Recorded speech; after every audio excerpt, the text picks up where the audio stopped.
So today we will discuss about the antihypertensive drugs, and in this category, so first of all, the heart is a very dynamic organ, and it's one of the most studied organ at the same time, and it is we have learned about the cardiovascular physiology etc. in a detailed manner in the earlier classes.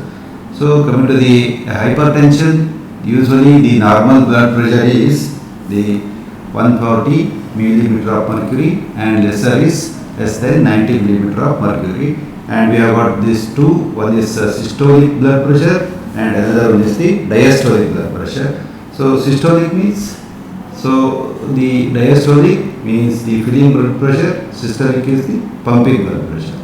So the types of the hypertension are, one is the essential hypertension, and second one is the secondary hypertension, and it is a disorder, especially essential or the hypertension, it's very much required, or the essential is converted to a disorder of unknown origin affecting the blood pressure, regulating the mechanism. Whereas the secondary hypertension is the other diseases, especially the cardiovascular diseases etc., which are causing a lot of problems. Okay.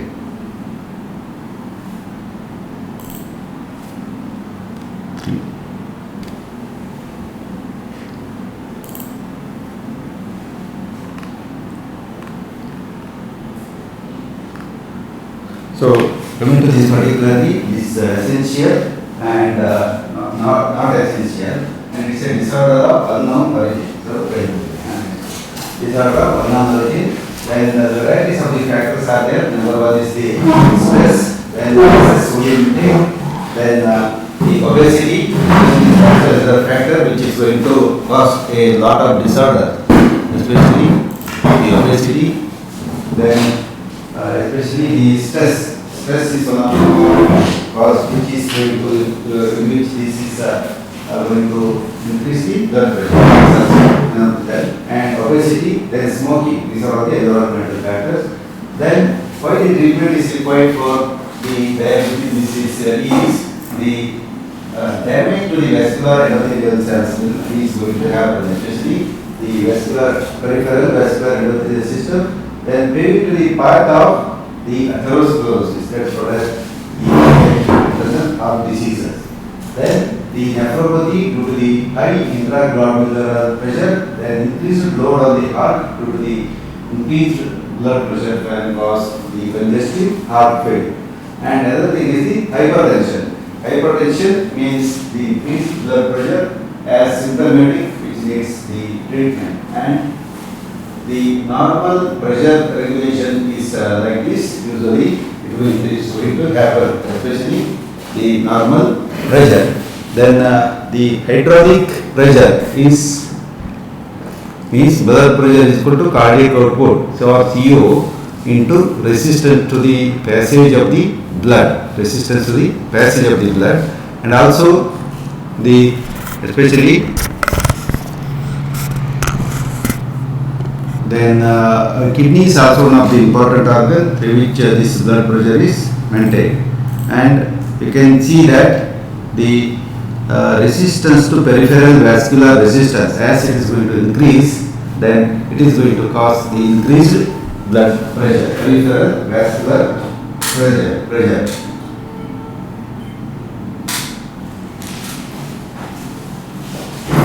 So then there are also called as the baroreflexes. That's called as the humoral mechanism, and that's called as the renin, angiotensin, aldosterone system. Anyway, we are once again ACE inhibitors are there, so we'll study in detail about the renin, angiotensin, and the ACE system. Then the local agents like this nitric oxide, it's also going to play an important role in the control of the blood pressure. Then in hypertensive, that's all these are going to act, especially the baroreflexes, especially the renal blood volume control system set at very high level. Then all antihypertensive active are interfering with the normal body mechanism. So here all this central nervous system, then the kidney, and also the cardiovascular system. That's the heart and the lungs, and especially the pump input, especially from the heart, it pushes the blood to the peripheral system. Then there is a called as the peripheral vascular resistance is also there. Then it is going to be what you call as combined with that of the kidney outflow. So all these need to be handled very thoroughly when we are dealing with that of the anti-hypertensive drugs, of course. So you see. So once again there is a baroreceptor reflex arc is there. So there are this especially whenever there is a decreased BP, there is what happens, this decreased cardiac output and the peripheral resistance occurs. Then because of this thing, the decreased BP is there.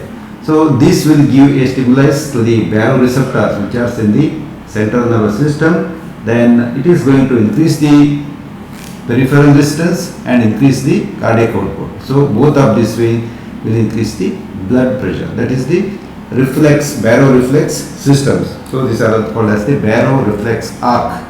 So which is located, all the receptors are located on the smaller capillaries, especially the sensory fibers, especially the parasympathetic nervous system. Sympathetic nervous system plays a very important role here, especially on the arterial blood pressure is increased. So the renal response is maintained by varieties of the system. It is a long-term pressure control by controlling blood volume, total volume, which is present especially in the peripheral vascular system. So what happens especially in the reduction in the renal pressure or the intrarenal distribution of the pressure and increased absorption of the salt and water. So salt and water, always whenever salt comes in, the water goes out, and the vice versa is also true. And decreased pressure in the renal arterioles and sympathetic activity, then renin production and angiotensin in the second production. So it causes the direct constriction of the renal arterioles, then also causes the stimulation of the aldosterone system, then sodium absorption occurs, then increase in the intravascular blood volume. So these are all the contemporary type of the system. One is antagonistic to other and one is supportive to the other. So coming to the antihypertensive drugs, so many classifications are there, starting from the diuretics, then the beta-adrenergic this blocking agents or the stimulating agents, etc. So coming to the diuretics, the thiazides are the important and oldest choice cause of the diuretics, and the hydrochlorothiazide or chlorothiazide. These are the two important drugs which are used as the antihypertensive drugs. And apart from this one, the high ceiling diuretic, that's also called as, the example is the furosemide or furosemide. And another thing is the potassium sparing diuretic, that is called as this the triamterene and the spironolactone and amiloride. So these are the diuretics. The mechanism of action of all the diuretics is to act on the kidneys to increase the excretion of sodium and water. So more and more sodium is excreted. Then because of this, the water is decreased, the decrease in the blood volume occurs, and because of this thing, there is decrease in the blood pressure. And another system is also that this is in a very short, angiotensin converting enzyme inhibitors or the ACE inhibitors. These are also very important class of the drugs. Then the example is the captopril, then lisinopril and enalapril, rimipril and posinopril. These are all the ACE inhibitors. Prils which are ending with the prils are the ACE inhibitor. So this renin is not converted to angiotensin, and hence the blood pressure is going to be decreased. So these inhibit the synthesis of angiotensin 2, and this decrease the peripheral resistance and blood volume. So this is the one. Whereas the angiotensin 1 blocker. So the examples are the losartan, then candesartan, then valsartan, then telmisartan. All these are 81 blockers, angiotensin 1 receptor blockers. So the mechanism of action is blocking or binding the angiotensin 2 to the receptor. This is the mechanism how it is going to inhibit. That's the ACE inhibitors.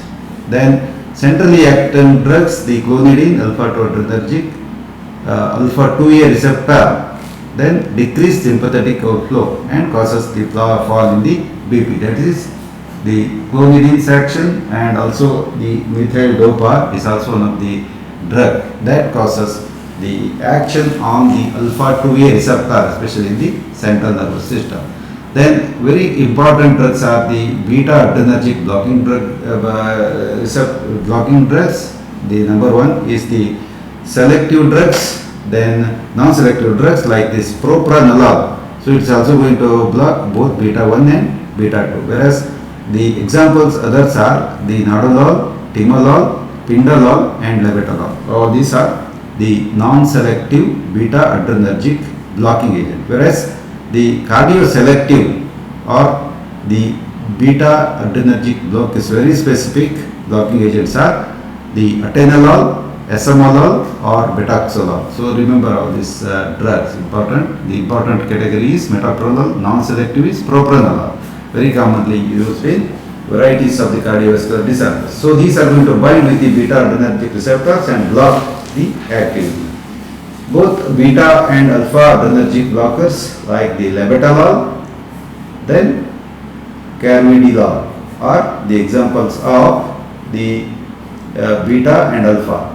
Whereas these alpha adrenergic blockers, so they are also going to cause the peripheral vascular dilatation like prazosin, terazosin, daxosin, phenoxybenzamine and pentolamine. All these are the alpha adrenergic blocking agent with the non-specific blocking agents.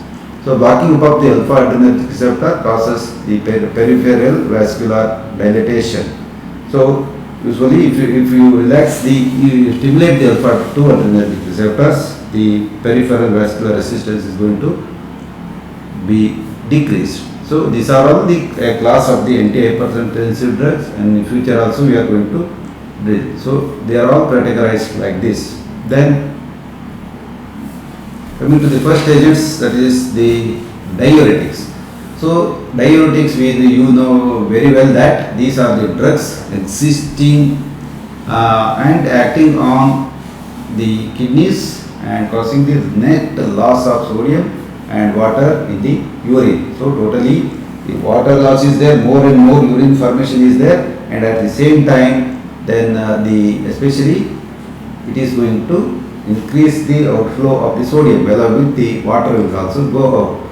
Then the mechanism of antihypertensive action is the diuresis. So what happens? Depletion of sodium and in the body fluid volume, then this decreases the cardiac output. Totally the cardiac volume, output volume will be reduced, and the load on the heart will drastically reduce, and hence it is a antihypertensive drug. And subsequently after 4 to 6 weeks of this diuretic administration, sodium balance and cardiac output is regained by 95%, but BP also remains the low. That is because the total volume of the blood, why the answer is reduction in total peripheral resistance TPR due to the deficit of little amount of sodium and water. Because of this thing, sodium causes vascular stiffness. So this is after 4 to 6 weeks, the blood pressure remains very low. That's so initially whenever there is a very high blood pressure, then they are going to administer the diuretics, then followed by the other agent. Similar effect is the sodium restriction. Usually the patients with this hypertension are always advised to go with the sodium restriction. Then the thiazide type of the diuretics, there are varieties of these adverse effects are there. They cause the hypokalemia, then sometimes it causes the muscle pain, then fatigue, then hyperglycemia. They are going to cause then the inhibition of the insulin, then release of due to the potassium depletion, that's called as the proinsulin to insulin, they are going to cause, and this is going to act on the insulin type of the receptors, then causes the precipitation of the diabetes. If you chronically administer these drugs. Then hyperlipidemia, there is increase in the LDL level, then the risk of the stroke, we have already learned, the stroke or the cardiac arrest and cardiac block may also happen. Then apart from this one, then hypouricemia, inhibition of urate crystals, it is also inhibited. Then sudden cardiac death or sudden cardiac arrest, that's we have already learned about this torsades pointers or a severe hypokalemia or a sudden decrease in the body potassium causes this hypokalemia, and that's called as the torsades pointers.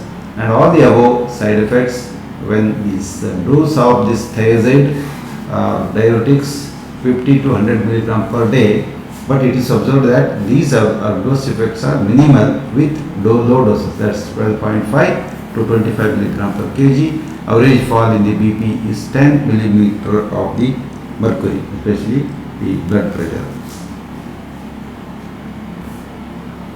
Then the thiazide diuretics, of course, the effects on low dose, there is no significant hypokalemia, it's okay, no problem, but low incidences of the arrhythmia. Yesterday we were learning about the antiarrhythmic drugs, so there also it may cause the incidences of this arrhythmia, and lower incidences of the what you call as the hyperglycemia, hyperlipidemia and hyperuricemia in lower doses, whereas the reduction in myocardial infarction is also one of the side effect. Then reduction in mortality and morbidity, and that will cause as lower dose. So there is a hard foundation that they recommend the dose of 12.5 to 25 milligram per kg, but not more than that. Especially we have to monitor the blood pressure, heart rate, and so many other things. Then preferably, usually thiazide diuretics are combined with potassium sparing diuretics like the spironolactone, which is going to inhibit the excretion of the potassium and spares the potassium to the body. Then loop diuretics are to be given when there is severe hypertension, not a regular one, because it causes severe hypokalemia. So usually the loop diuretics like this furosemide is combined with the spironolactone. Always it is a combined therapy. Then the potassium sparing diuretic like the spironolactone is a very commonly used diuretic. Then the thiazides and potassium sparing diuretics are combined therapeutically. The tablet is diethyl, that's the triamterene and benzathyrine. It's a very popular combination, diethyl. So the modified thiazides, that's the indapamide, and all these are indole derivatives and long duration of the actions, that's the 18 hours. Orally 2.5 milligram per kg, dose is administered for prolonged period, and it is lipid neutral, that is does not alter the blood pressure concentration, but other adverse effects may remain normal. Whereas the loop diuretics, that's the sodium deficient state is temporary, not maintained, and the clock, it is not maintained, but now it is a complicated like this congestive heart failure and chronic renal failure, etc. It is having some adverse effects.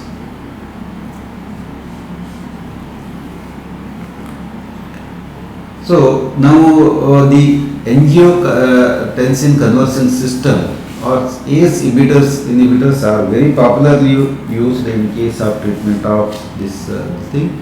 Then there is a question, what is renin-angiotensin system? That is the physiological background, we need to know what is it. So renin is a proteolytic enzyme and also called as the angiotensinogenase. Renin is secreted from the kidney and is also called as angiotensinogenase. So it is produced by the juxtaglomerular cells of the kidney, and it is secreted in response to the decrease, especially the decrease, especially the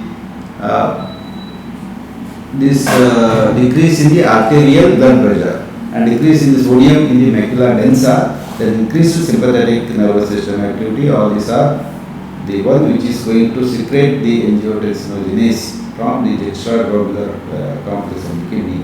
And renin acts on the plasma protein, that is the angiotensinogen. It's a glycoprotein synthesized and secreted into the bloodstream by the liver and cleaves to produce a decapeptide, that's the angiotensin 1. This angiotensin 1 is rapidly converted to angiotensin 2. That's a octapeptide by this enzyme. That's the ACE is the enzyme. Then it is present in the surface of the endovascular endothelial system. Then furthermore, the degradation of this angiotensin 2 by the peptidases, then angiotensin 3, angiotensin 1 is converted to 2, then it is 3. Both 2 and 3 stimulate aldosterone secretion from the adrenal cortex. So this is a little bit a complicated physiological mechanism. So aldosterone. So this aldosterone 2 is a very short half-life, that's less than 1 minute. So within a flash of this 1 second, it is going to be destroyed. So both angiotensin 2 and 3 stimulate the aldosterone, then it is going to cause the aldosterone to act. So here there is a diagrammatic representation. That's here the arterial, which is the aldosterone is converted into different system. So decreased arterial pressure causes the release of the renin, then decrease in the sodium, renal tubular fluid, then the renin will increase. Or wherever there is a renal sympathetic nervous activity, then also the renin is going to be increased. And then this renin is going to convert the angiotensinogen to angiotensin 1. So this angiotensin converting enzyme, it is the ACE, which is the very much important agent in our this chapter. It is going to convert the angiotensin 1 to angiotensin 2. This is the angiotensin 2. Then this binds to juxtaglomerular and cell surfaces, then causes the angiotensin production.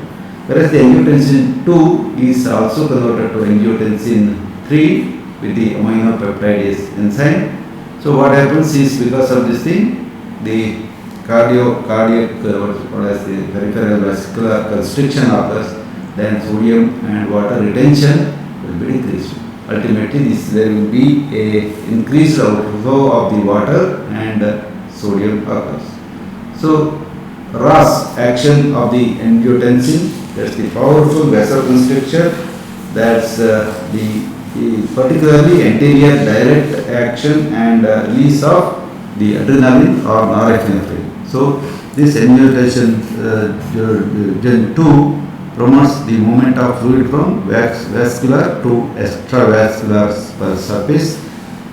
Then more potent vasopressor agent than that of the norepinephrine. So promotes sodium and water reabsorption from the circulation. That's why it increases the myocardial force of the contraction because of the calcium influx promotion, and increases the heart rate by the sympathetic activity, but reflex bradycardia may also occur. That's the side effect of these drugs. So the renin-angiotensin system is basically because of the angiotensin 2. Then aldosterone secretion is stimulated, which retains the sodium in the body. Then vasoconstriction of the renal arterioles causes the rise in the glomerular filtration, then it causes the glomerular damage. So this decreases NOREs, decreases fibrinolysis in the blood, then induces drinking behavior of especially the water. More and more water consumption will be there. That is the increased thirst. And another thing is the mitogenic effect. There is a what are cell proliferative actions which may also lead to the cancer. That's also not the problem.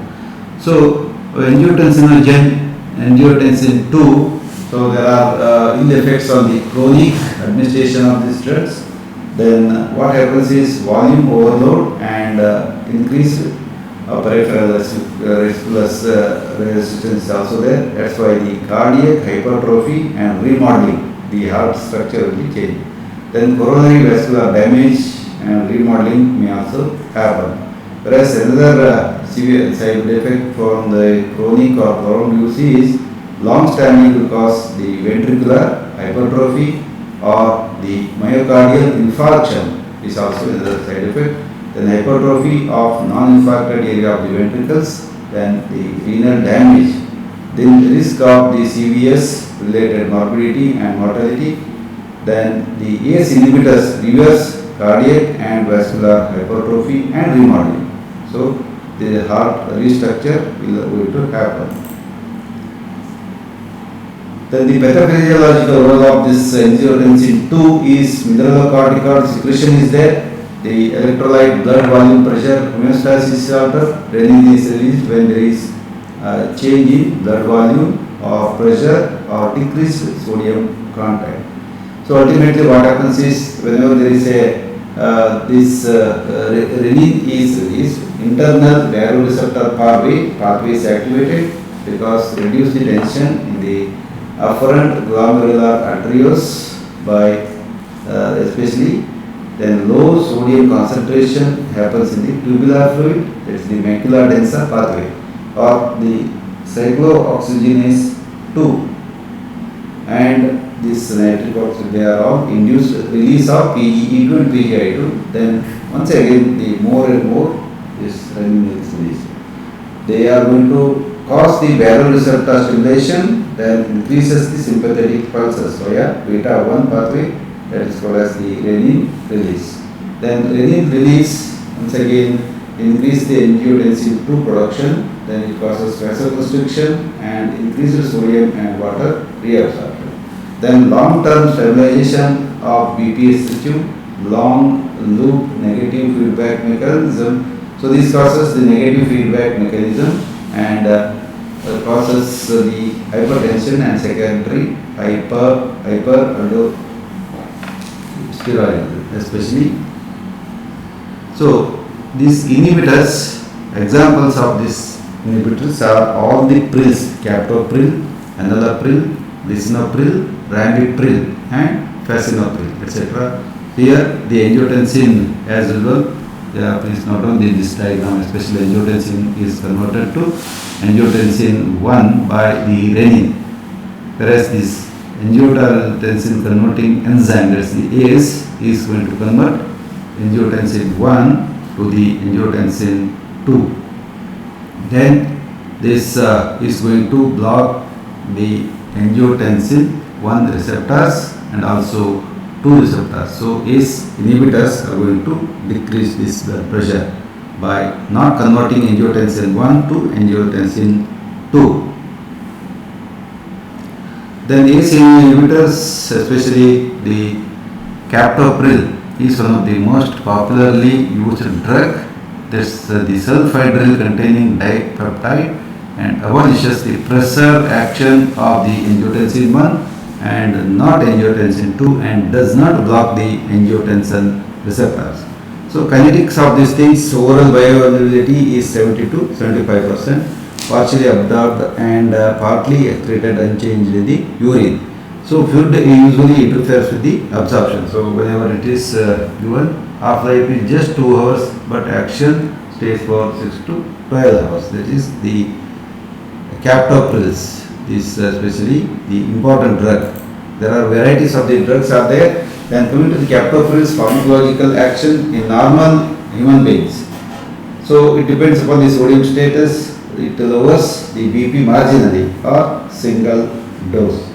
When sodium depletion is there, then marked lowering of the BP is observed.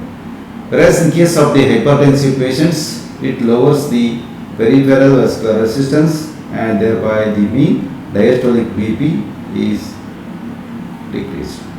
So renin-angiotensin system is overactive 80% in hypertensive cases and contributes to the maintenance of vascular tone, and inhibition causes lowering of the BP. So this is also the mechanism.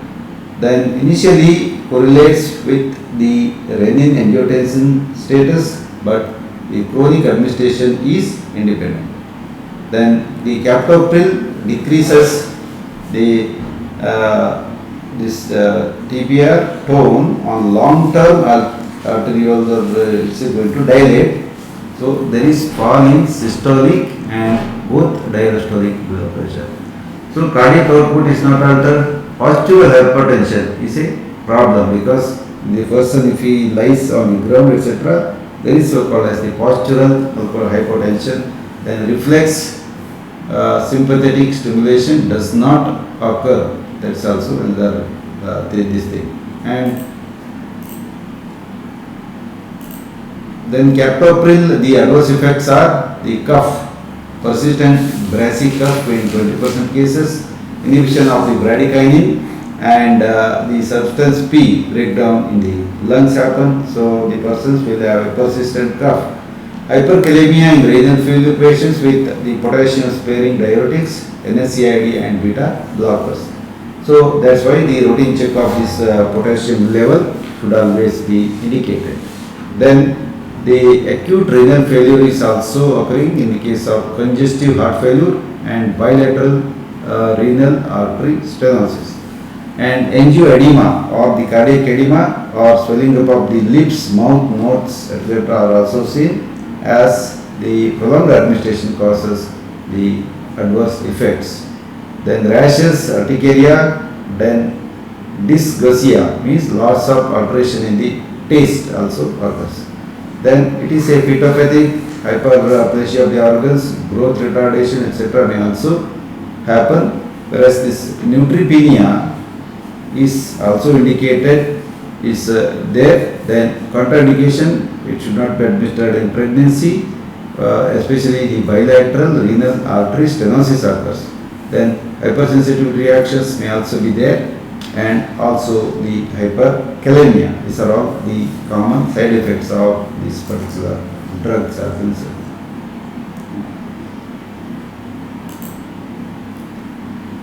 So enalapril is another agent. It's a prodrug converted to enalaprilate, and the advantages of this captopril is a longer half-life.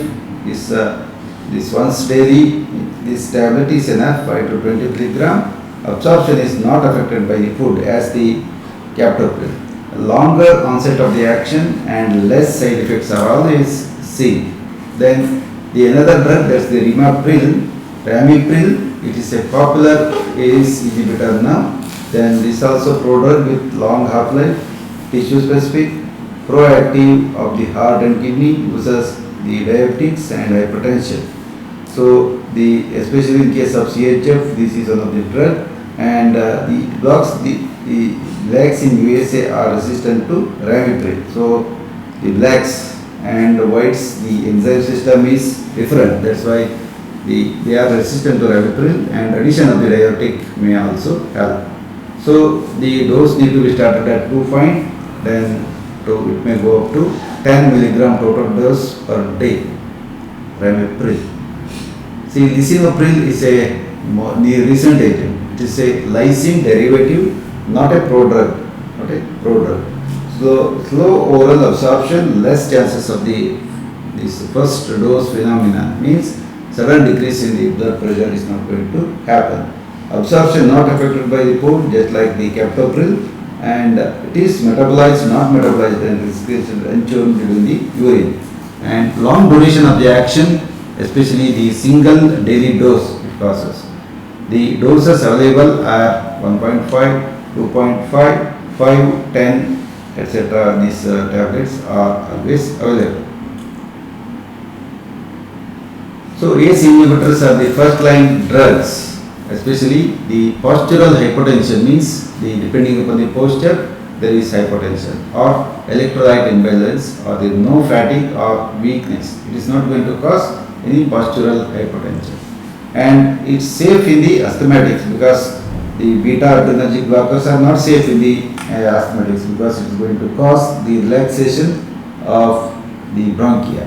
Whereas there is not a problem. Prevention of secondary hyperaldosteronism, that is potassium loss. Then renal perfusion is very well maintained because it is not going to act on the other receptors. Reverse and ventricular hypertrophy and increase the lumen size of the vehicle. That's what the peripheral vascular resistance decreases. So it is not going to cause uremia or the deleterious effect on the plasma lipid profile is not going to affect, just like the other drugs. And no rebound hypertension. So suddenly if you withdraw the tablet, nothing is going to happen. And minimal worsening of the quality of the life is also taken place. And general well-being, sleep and work performance, etc. are not going to be affected. So other, especially ACE inhibitors and the other uses, very commonly it is used in the hypertension, CHF, MI, myocardial infarction, prophylaxis of high cardiovascular system risk subjects, and also the diabetic induced nephropathy. Then scleroderma crisis is also, this is used, ACE inhibitors. Then ARBs, there are once again, these are the angiotensin converting enzyme inhibitor, ACE inhibitors. Then ACE receptor blockers are also one of the drugs which are abbreviated as AT1 and AT2 blockers, ARBs. They are present on the surface of the target cell, and most of the this physiological action are mediated by AT1 type of the receptors. And transducer mechanism of AT1 inhibitors is also going to cause in different tissues, show the different mechanism. For example, this phospholipase 3, inositol triphosphate, diacylglycerol, and there will be intracellular calcium release is there. Then because of this thing, vascular and visceral smooth muscle contractions happens. This is the phospholipase C induced. Whereas in case of myocardium and vascular smooth muscles, angiotensin 1 receptor mediates long-term effect on the MAP kinase enzyme. You know what is this? So the example is losartan. This is very commonly used drug. Losartan is the specific AT1 blocker.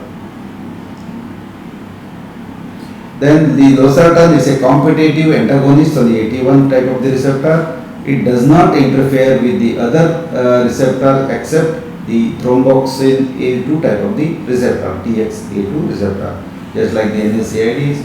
It blocks the action of the angiotensin 2 vasoconstriction, then sympathetic stimulation, then the aldosterone release and the renal action of the water reabsorption. Then there is no inhibition of the ACE inhibitors. It is not going to cause any inhibitors. Losartan is theoretically superior to the ACE inhibitors, but the physician is the one who is to judge whether which drug needs to be used, etc. Then sometimes this cough is very common in case of the captopril, but that is not a common case in case of the losartan. So no interference with the bradykinin and the other ACE substances. Then the complete inhibition of the AT1 causes alternative remains with the ACEs. So results in indirect activation of the AT2 type of the receptor. And of course the vasodilatation, it is the additional benefit. Then clinical benefit is not so superior to that of the other agents. So losartan decreases the BP and it is long time, it's 24 hours, whether the most recent ACE inhibitors are also not going to cause this. Heart rate remains unchanged and CVS reflexes are not interfered. Then on significant effect in plasma lipid profile, no significant effect, and insulin sensitivity and carbohydrate tolerance, etc. Whereas mild uricosuric effects are there on chronic consumption. That's the each drug has got its own advantages and disadvantages.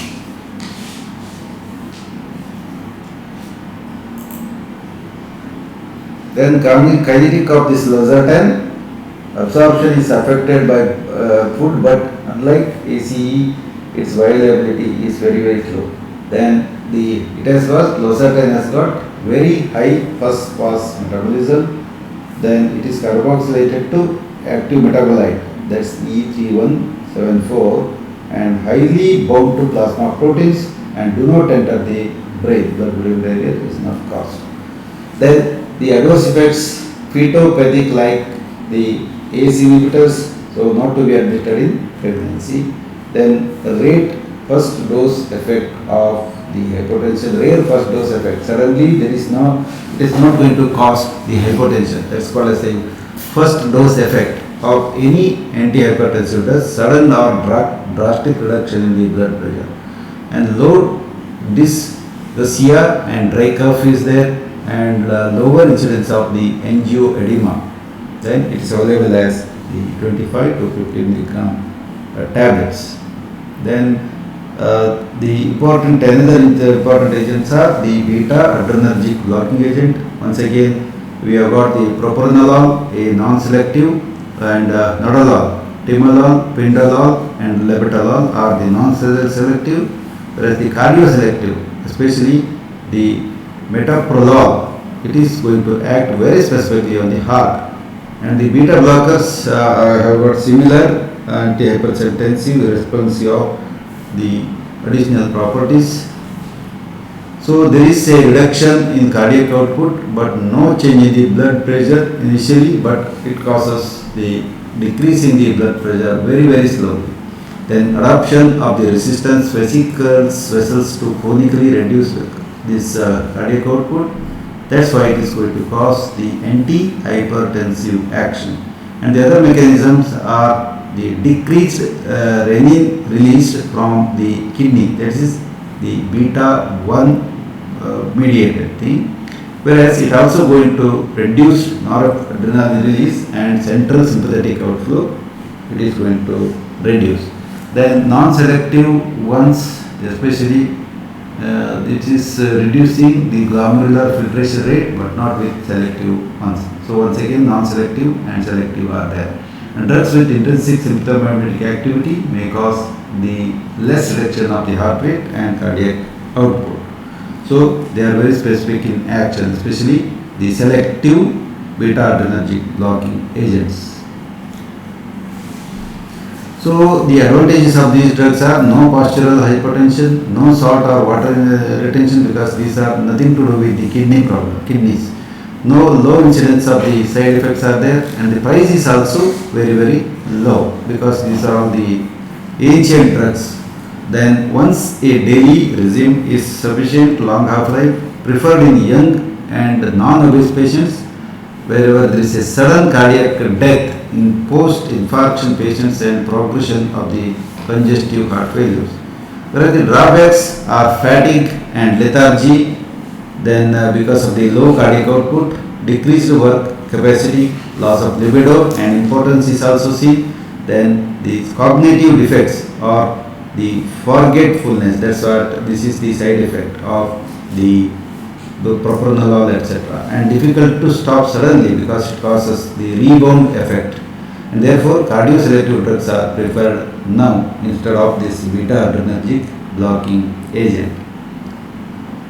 So advantages over non-selective of is that especially non-selective are going to cause the precipitation of the asthma, and also in case of diabetes mellitus and the peripheral vascular diseases.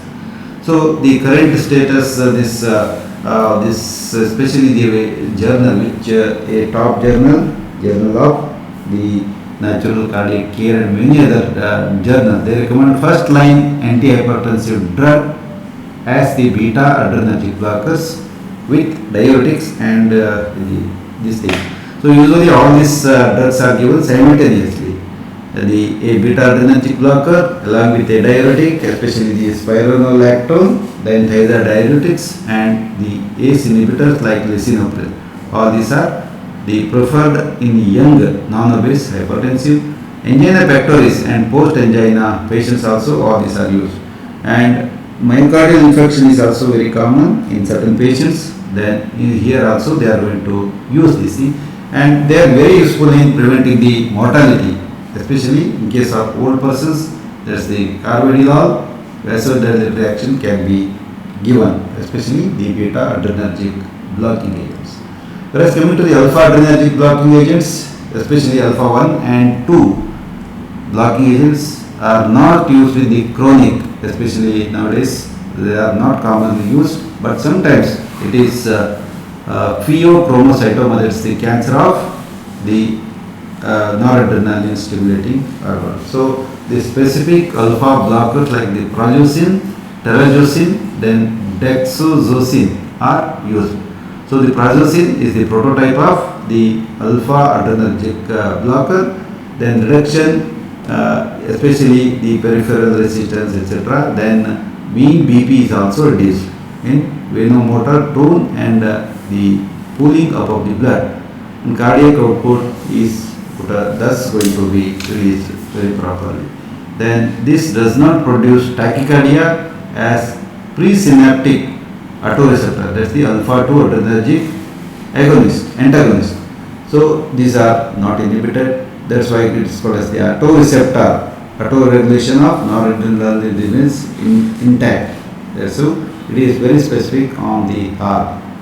So the adverse effect, it causes postural hypertension. So the dose is 0.5 milligram at bedtime with increasing dose up to 10 milligram per day. Then there is a fluid retention, especially in the monotherapy. Then headache, dry mouth, then weakness, then blurred vision, rash, drowsiness, etc. are seen. Then current status, several advantages of improvement of the carbohydrate metabolism, especially in the diabetes, lowers LDL and increased HDL, symptomatic improvement in this especially the high blood pressure.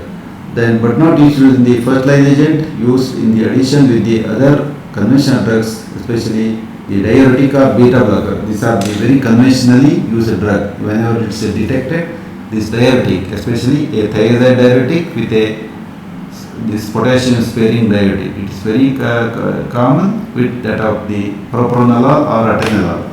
And doses available as 0.51 to 0.5 to 5 milligram, depending upon the patients, it is very much required.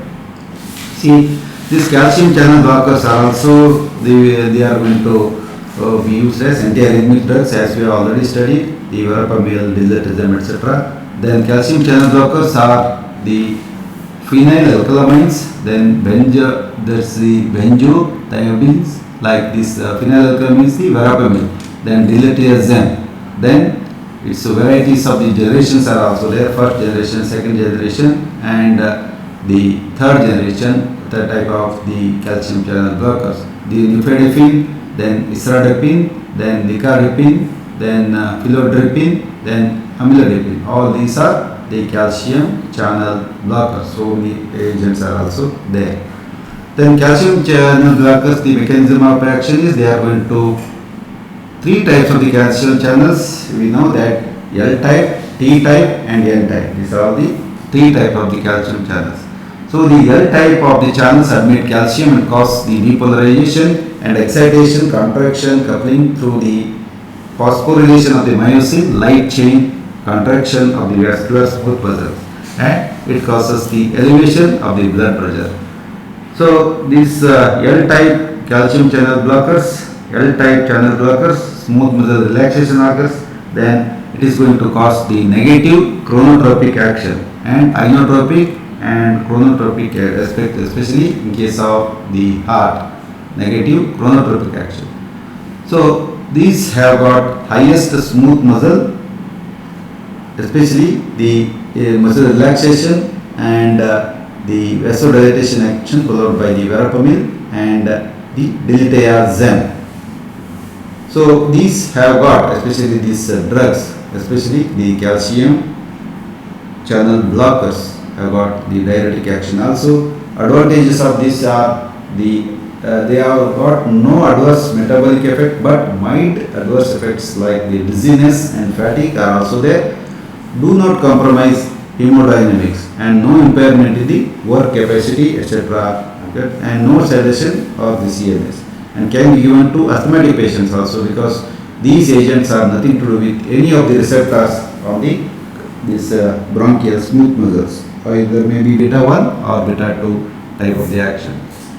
So the asthma patients can also be administered angina. Then especially the patients with the cardiac disorders, and no renal and male sexual function impairment, and no adverse fetal effects, and can be given in the pregnancy also, like this captopril, enalapril, etc. They have got the adverse effect in the pregnancy. and minimum effect on the quality of the life is done. And the calcium channel blockers, the current status is they are not the first line agents usually indicated, whereas the first line agents are the diuretics, beta blockers plus ACE inhibitors or captopril and enalapril. So, however, it has been used as the first line in many because of the excellent tolerability and high efficacy.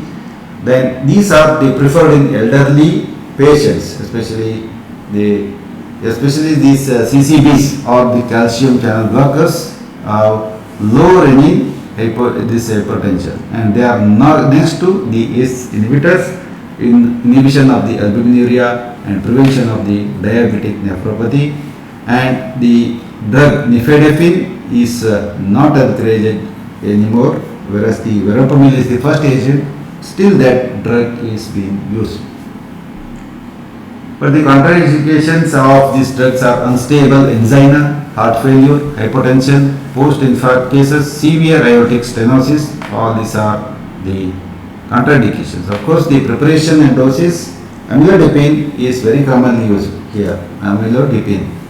The rest it is 2.5 to 10 milligram tablets are available. Then the varieties of the trade name. Then nimodipine 30 milligram tablet is also available. Like this amlodipine is preferred drug nowadays. Then peripheral vascular, separately we will about these vasodilators, that's called as the hydralazine agents. The mechanism of action, hydralazine molecule combined with the receptors of the endothelial arterioles and nitric oxide release and relaxation of the vascular smooth muscle cells, and it causes the drastic fall in the blood pressure.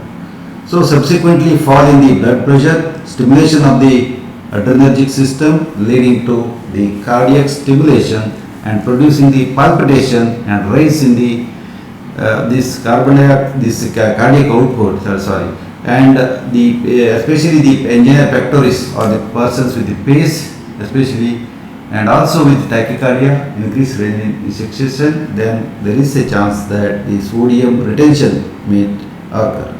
So, however, many do not agree with the theory that these drugs are not so commonly used. Usually, in case of higher blood pressure, the ACE inhibitors, then the diuretics and the beta blockers. These are the combination.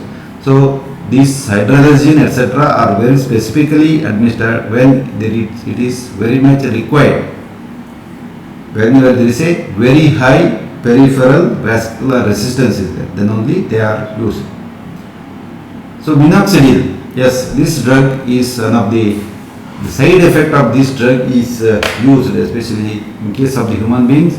Powerful vasodilator, mainly two major uses, antihypertensives and alopecia. So please note that the minoxidil is very commonly used in case of dermatological disorders as the hair growth agent, and of course it has got its own side effects, and it's a pro-drug and converted to the metabolic by and acts by the hyperpolarization of the smooth muscles and thereby relaxation of the smooth muscles. So this leading to hydralazine-like effect, especially the nitric oxide. Then rarely indicated in hypertension, especially in the life-threatening arms. So more often alopecia to promote hair growth. This is very commonly used in case of the bald persons as a therapeutic agent. External application is very common. Of course, the oral administration is also there sometimes, but it has got a lot of side effects, and nowadays it is not at all used, or only topically. This 2 to 5%. 5% is used in case of the lotion, especially like gel etc. Then it causes it takes months to get the effects. So minoxidil, please remember that this drug is very commonly, alopecia was the side effect of this drug. This especially hair growth or hirsutism was the side effect, and this is used as an effect now. Then 2 to 5% lotion or the gel very commonly used in the dermatological doctors, especially hair growth is in this is going to come. But only thing is the hair follicles should be intact. It increases the blood flow to the base of the hair follicles and hence the enhanced microcirculation around the hair follicles especially, and also direct stimulation of the follicles and alteration in the androgen effect on the hair follicles. So both of these things will increase the hair growth in case of the bald persons. Baldness is a dominant character in case of males and it's a recessive character in case of the females. Then sodium nitroprusside, it is used as a very emergency drug. Rapidly it's going to and consistently it's going to cause the sudden vascular dilatation action. So it is used as the patches, etc. So relaxes both resistance and capacitance vessels and reduces the cardiac outflow, decreasing the venous return. So unlike hydrogen, it produces or decreases the cardiac work and no reflex tachycardia is also seen. Then this improves the ventricular function in heart failure by reducing the preload. So the sodium nitroprusside is going to act, especially this RBCs converter nitroprusside to nitric oxide. So here then relaxation also by non-enzymatically to nitric oxide by the glutathione. Hence the hypertensive emergencies, this can be 50 mg is added in 500 ml of the saline, then glucose and infused very slowly with 0.02 milligram per minute initially and later then titrated with the response, wrapped with black paper because it is going to be converted to the active agent. So the sodium nitroprusside adverse effects all are due to the release of the cyanides. So here please see that sodium nitroprusside is going to release the cyanide and thiocyanate. Then because of this the palpitation, pain in abdomen, disorientation, psychosis, weakness and lactic acidosis. These are all the effects of more and more quantity of the thiocyanate in the heart. Centrally acting drug lastly is the alpha methyl-dopa. It's a prodrug and precursor of the dopamine and norepinephrine. So you know it very well. Mechanism of action is converted to alpha methyl noradrenaline, which acts on the especially the alpha adrenergic receptors. So this falling peripheral vascular resistance and falling the blood pressure. These are all the centrally acting agents and various adverse effects, of course, non-specific in nature, postural hypertension, positive Coombs test and not used therapeutically now except in hypertension during the pregnancy. There is that's called as the centrally acting acted hypertension is there, then this alpha methyl-dopa is used. Then clonidine, especially this is used a imidazoline derivative partially agonistic on the central alpha-2 receptors. So now it is not frequently used because of the tolerance and withdrawal and the treatment of the hypertension. We know that the blood pressure can be affected by stopping the use of certain drugs and meditations, especially the cardiac disorder.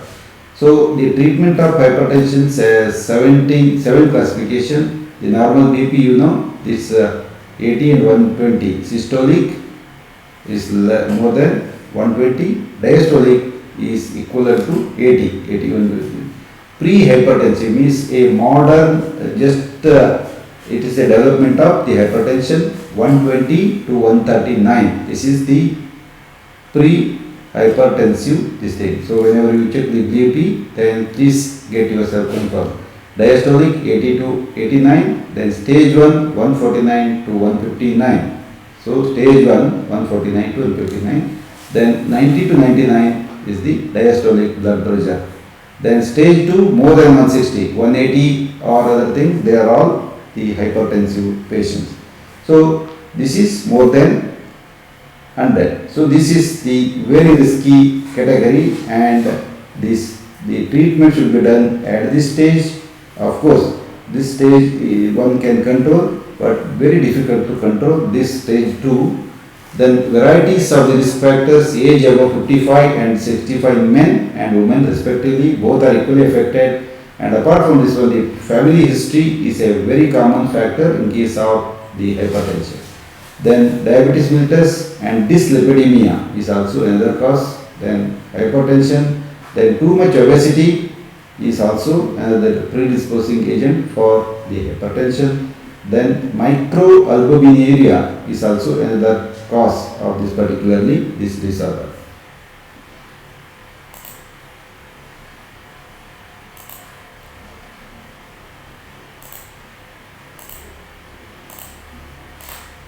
Then treatment of the hypertension, varieties of this compilation indications are there. Then there is a heart failure, coronary artery diseases, myocardial infarction, stroke, diabetes and CRF or coronary renal failure. All these are the one which require the compiling indications for the treatment of the hypertension.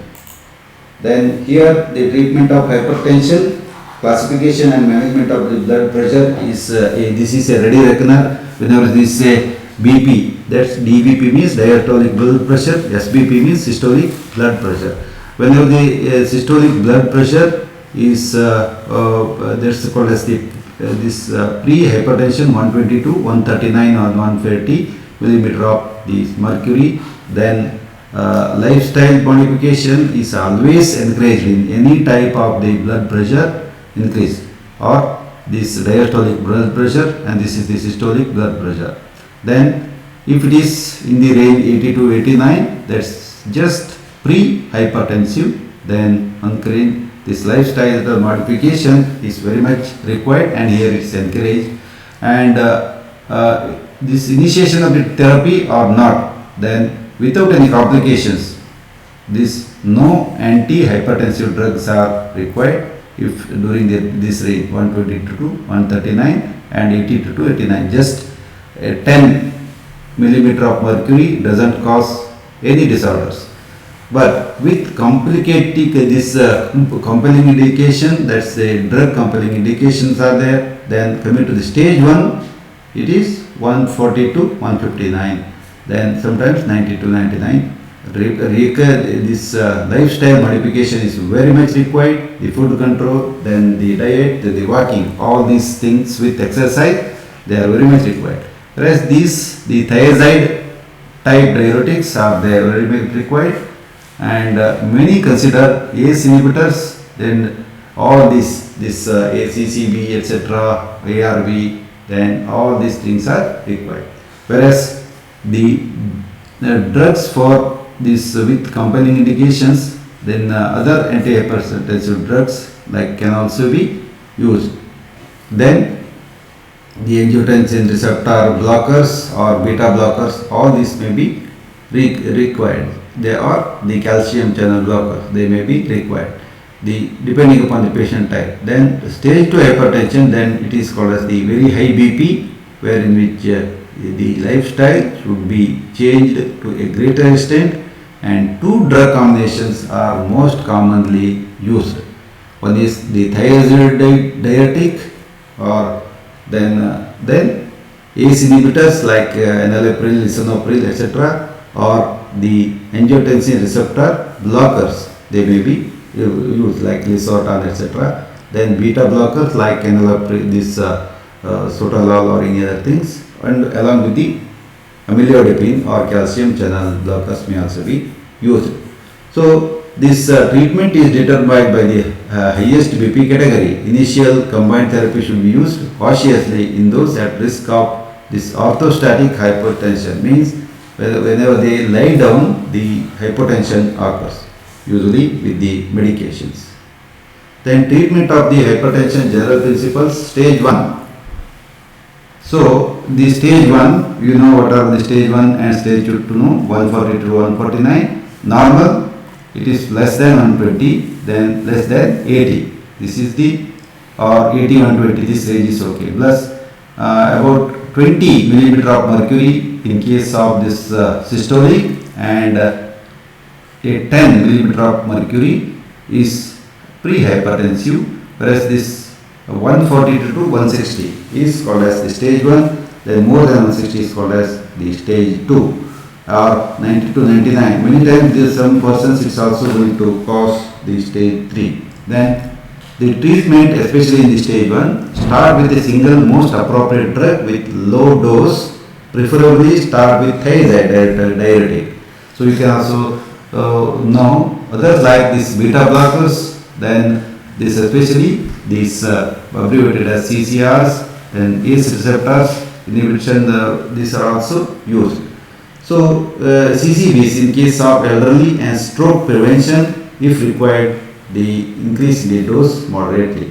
So the partial response or no response, add from another group of the drug, but reminder, it should be a very low dose combination in case of the stage 1. If not, what you call as controlled, change to another low dose combination. So in case of side effects, lower the dose and substitute with the other dose. That's how the trial and error method they are going to control. Whereas with the stage 2, start with 2 drug combination. Here, any one is okay, but one should be a diuretic. So please remember that in case of stage 2 type of the hypertension, start with 2 drugs. One drug must be a diuretic, especially a combination of the potassium sparing diuretic and the high ceiling diuretics. Then the treatment of hypertension, then combination therapy. In clinical practice, a large number of the patients require the combination therapy because one drug cannot control it. Because the combination should be rational and from different patterns of the hemodynamic effects, sympathetic inhibitors, not beta blockers, and the vasodilators plus diuretics, then CCBs is inhibitors. So then this vasodilators plus beta blockers, especially the renin-ROS system blockers, and hydralazine and CCBs. Sometimes if it is centrally induced, then beta blockers, then the tachycardia will be countered. ACE inhibitors plus diuretics. Sometimes the enalapril plus the diuretics. What you can see is everywhere the diuretic is also there. And then there is 3 drug combination when there is severe or very high this blood pressure. So they are abbreviated as CCBs plus 1 ACE, then then ARB, 1 angiotensin receptor blocker plus a diuretic, or CCB plus beta blocker plus diuretic, or else the ACE inhibitors plus ARB, then beta blocker plus diuretic. So this is the combination how the very high blood pressure is controlled in the stage 2 and more cases.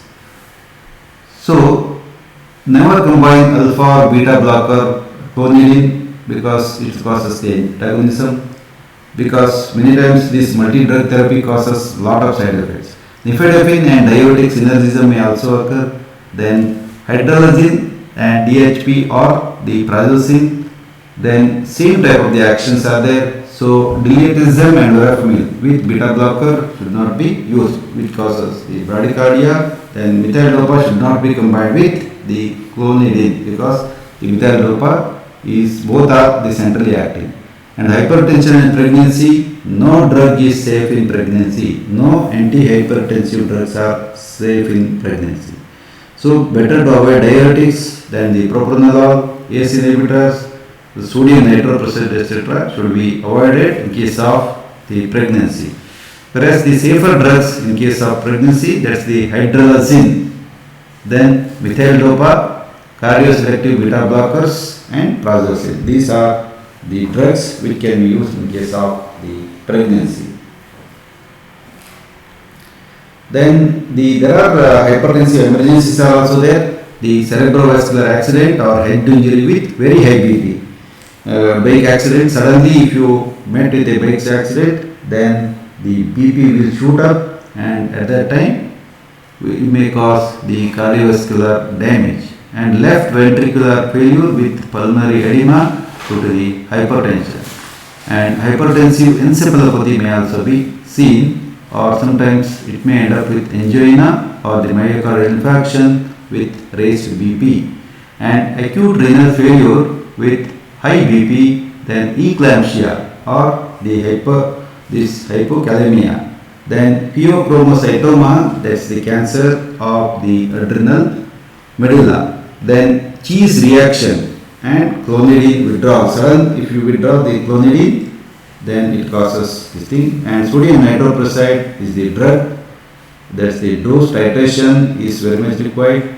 Then especially cardiovascular surgery, esomolol, and all these are pentolamine, pheochromocytoma, etc. They can be used.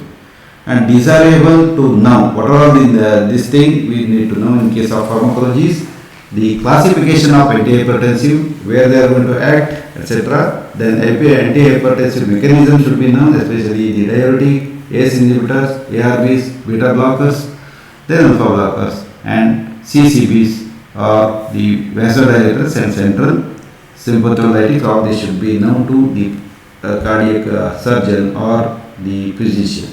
Common adverse effects, above groups of the drugs should also be known, and pharmacotherapy of the hypertension should be known to the person, the management, the exercise and the diet. And the pharmacotherapy of hypertensive emergency should also be known to the person. Then preparation and dosage of commonly used drugs above the mentioned groups should be known to this person.